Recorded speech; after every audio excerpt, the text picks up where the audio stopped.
All right, I got a quickie for you in this one.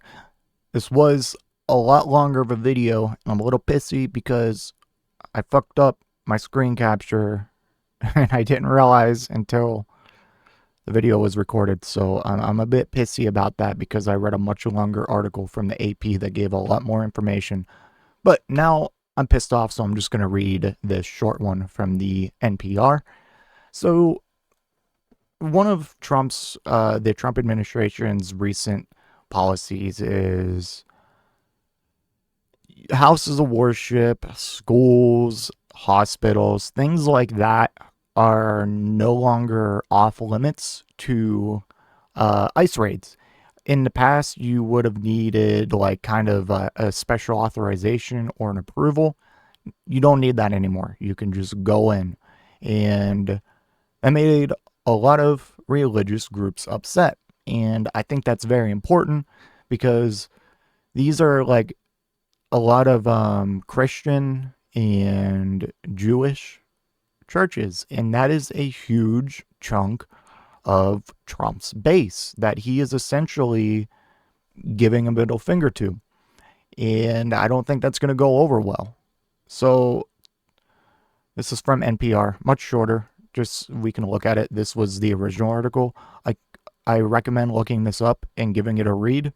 It's from the AP. It gives a lot more information and detail. Very good article.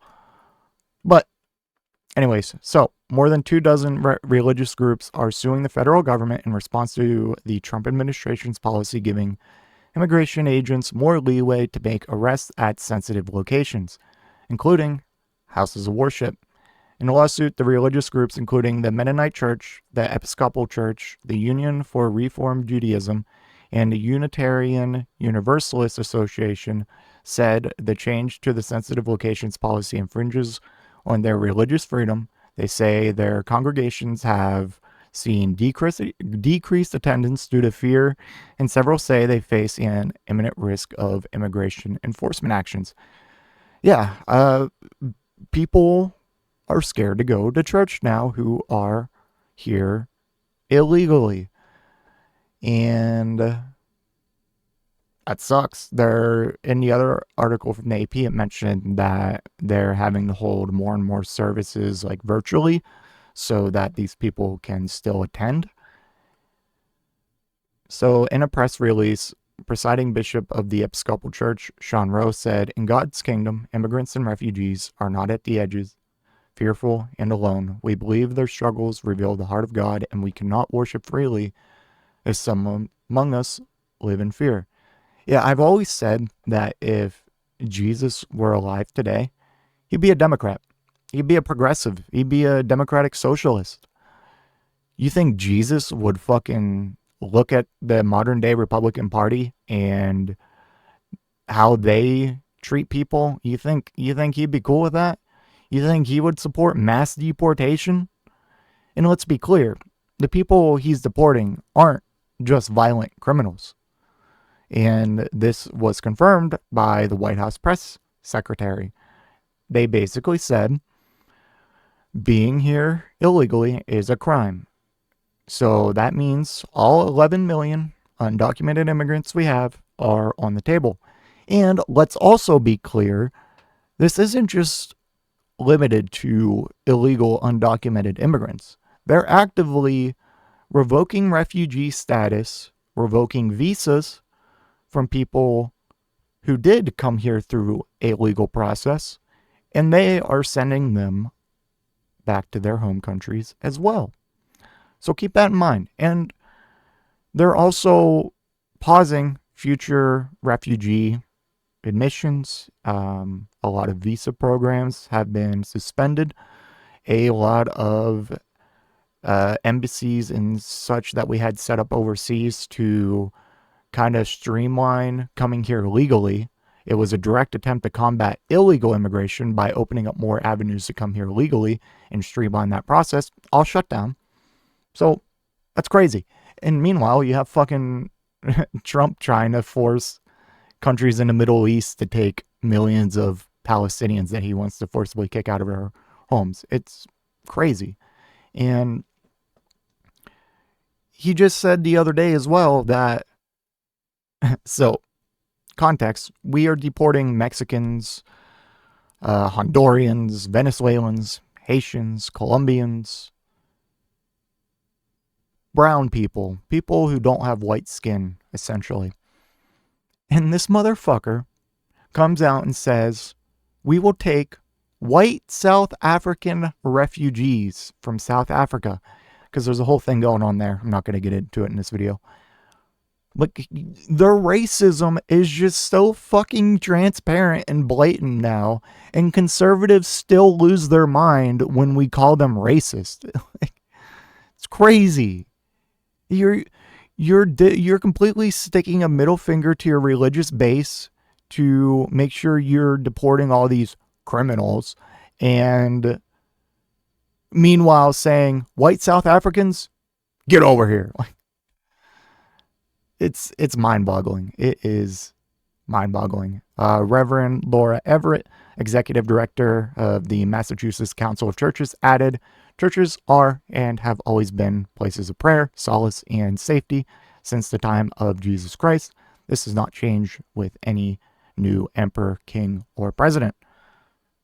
So that's powerful. And the other article went into this in more detail, but these churches, there's 27 of them, plus there's some Quaker ones that have a separate lawsuit.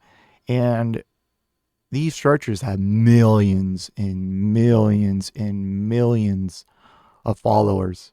And Trump's basically telling them to fuck off.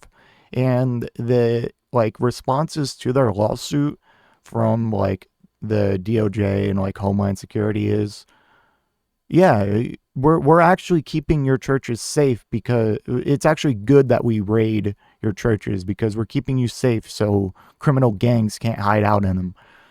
For one, that is way fucking overblown. The amount of violent criminals in gangs that they say they are compared to what they're fucking is it would make you would laugh. Do the research. Aside from that, undocumented immigrants commit significantly less crime than natural-born citizens and blah, blah, blah. But anyways, yeah, piss off your religious base and see how that works out for you. And do I agree with the basis of the lawsuit and kind of what they're getting at? I'm not a religious guy. I think churches get a lot of slack and exemptions from things they shouldn't be exempt from. So, but let's put my opinion aside and let's just talk about basic humanity and ethics. Yeah, it's kind of fucked up that people can't go to their place of worship and worship their God because they're afraid of the door being kicked down and them taken away in fucking handcuffs for their only crime being here illegally. It's crazy. Makes me sad, and I hope as more of this stuff comes out and more videos we see that we're not just deporting violent criminals and rapists and stuff or gang members. We're deporting people whose only crime is being here undocumented. There's people who have been living here for 10, 20 years that are being deported. And it's sad because they've been here for so long. A lot of them started families. They worked full-time jobs. And just like that, their entire lives are uplifted and they're kicked out. So from a humanity, just a moral standpoint, it's fucking gross, no matter what your stance on immigration is.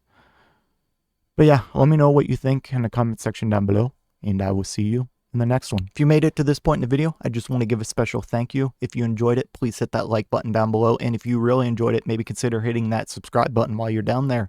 I want to hear your thoughts in the comment section. I will try to reply to any and all comments that I can. Until next time, watch that video on screen.